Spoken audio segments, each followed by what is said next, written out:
Hello, कैसे हैं? Hope अच्छे होंगे।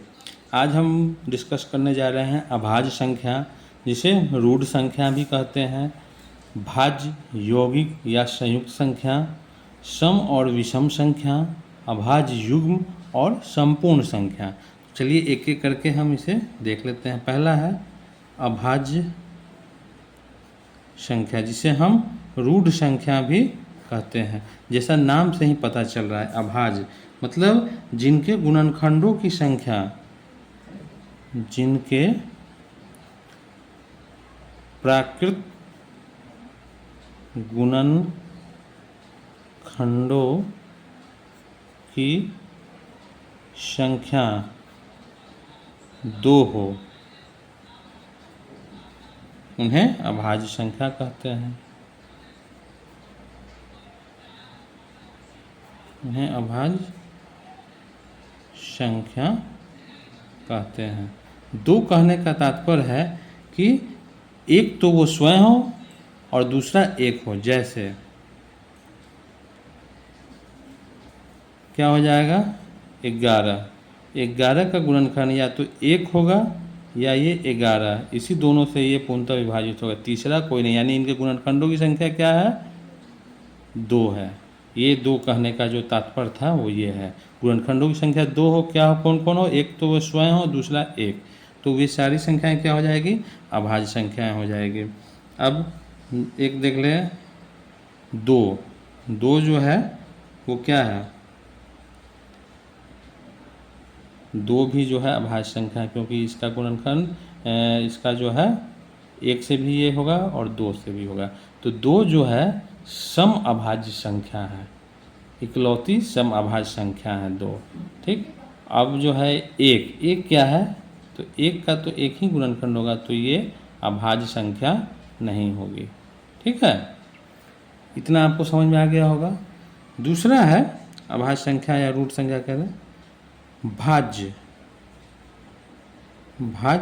संख्या। इसे हम यौगिक संख्या भी कहते हैं और संयुक्त संख्या भी कहते हैं। ठीक है, तो इसका क्या है कि इनके गुणनखंडों की संख्या, जिनके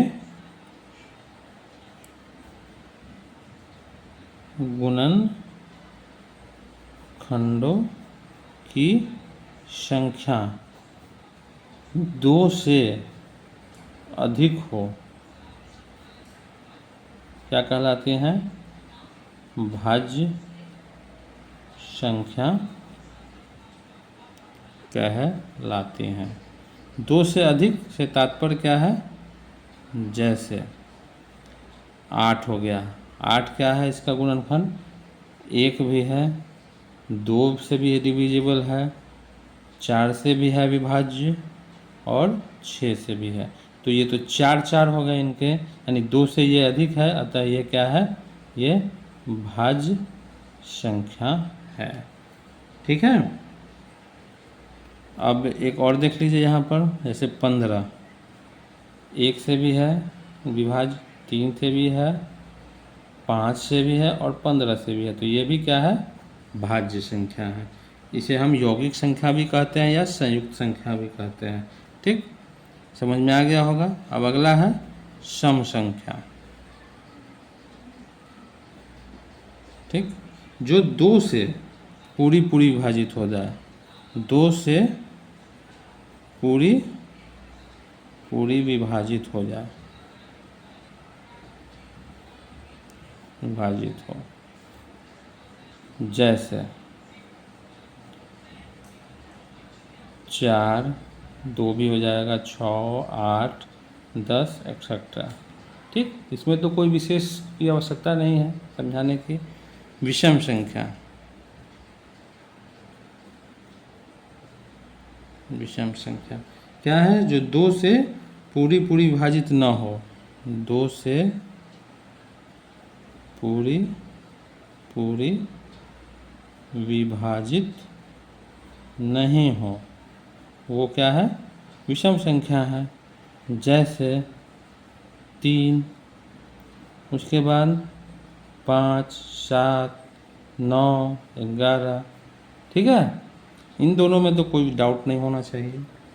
अब एक आता है हमारा अभाज्य युग्म, अभाज्य युग्म या जुड़वा अभाज्य, अभाज्य युग्म या जुड़वा अभाज्य कोप्राइम। ठीक, तो क्या है, दो अभाज्य संख्याएं, क्या है, दो अभाज्य संख्याएं जिनका अंतर, जिनका डिफरेंस अंतर क्या हो, दो हो। ठीक, वो अभाज्य युग्म कहलाते हैं।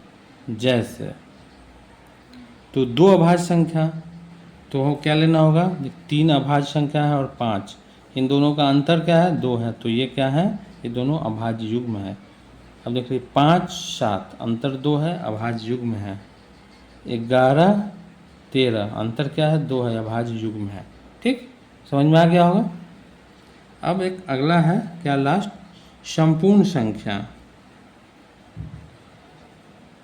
संपूर्ण संख्या। देख ले क्या कह रहा है, वह संख्या जिसके सभी गुणनखंडों का योग संख्या का 2 गुना हो, क्या हो, जिनके सभी गुणनखंडों का योग उस संख्या का 2 गुना हो। ठीक, तो देखिए क्या हो सकता है इसमें। तो जैसे हम देखते हैं, जैसे 6 का क्या है, 1 से विभाजित है, 2 से भी है, 3 से भी है, ठीक है, और 6 से भी है। तो इन सभी का योग करके देखिए तो 1 जोड़ 2 जोड़ 3 जोड़ 6 कितना आ जाएगा, 6 3 9, 10 2 12। तो ये ऑब्वियसली जो है 6 का डबल है, तो 6 जो है हमारा क्या हो जाएगा, संपूर्ण संख्या हो जाएगा। ठीक है, यहाँ तक समझ में आ गया होगा। तो इन सबों में कहीं कोई डाउट हो तो आप हमें कमेंट कीजिए। वीडियो अच्छा लगे तो लाइक कर दीजिए और अपने दोस्तों में शेयर कर दीजिए। चैनल को अभी तक सब्सक्राइब नहीं किए तो सब्सक्राइब कर बेल बटन जरूर दबा लें।